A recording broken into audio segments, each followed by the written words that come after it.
इन दिनों पूरा देश एक और संवेदनशील विषय को लेकर चिंतित है।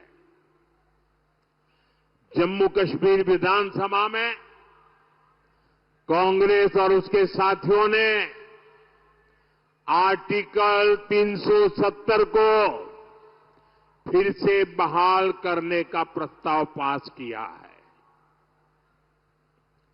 आप मुझे बताइए, मैं आपसे पूछना चाहता हूं, क्या इस देश में फिर से जम्मू कश्मीर में 370 लागू होनी चाहिए? पूरी ताकत से बोलिए ताकि कांग्रेस वालों के कान फट जाए। क्या फिर से 370 लागू होनी चाहिए?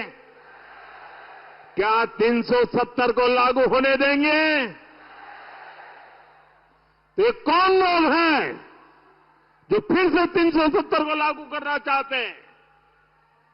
अलगाववादी इसकी मांग करते हैं या नहीं करते हैं? आतंकवादी संगठनों ने 370 हटाने का विरोध किया था कि नहीं किया था? पाकिस्तान 370 का रोना रोता है या नहीं रोता है? जितनी भारत विरोधी ताकत है, सब के सब 370 का समर्थन करते हैं। और वही कांग्रेस की भी भाषा बन गई है। कांग्रेस वही भाषा बोलती है।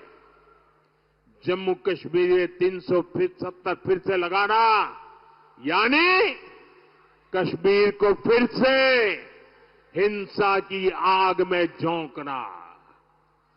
कश्मीर में 370 यानी राज्य में बाबा साहब आंबेडकर के संविधान को फिर से जम्मू कश्मीर से बाहर निकालना। ये जो लोग संविधान की किताबें और कोरे कागज की किताबें बांटते फिरते हैं ना, ये कैसे पापी लोग हैं मैं बताता हूं।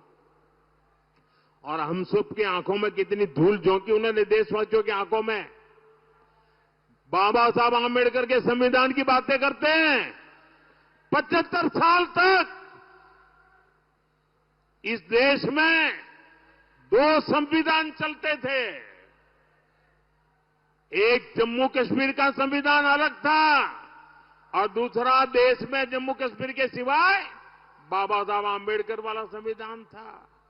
हम उनको पूछते थे, क्या बाबा साहब आंबेडकर का संविधान जम्मू कश्मीर में लगेगा कि नहीं लगेगा? इनके मुंह पे ताले लग जाते थे। ये हमारे संविधान के प्रति श्रद्धा थी, ये हमारी बाबा साहब के प्रति श्रद्धा थी।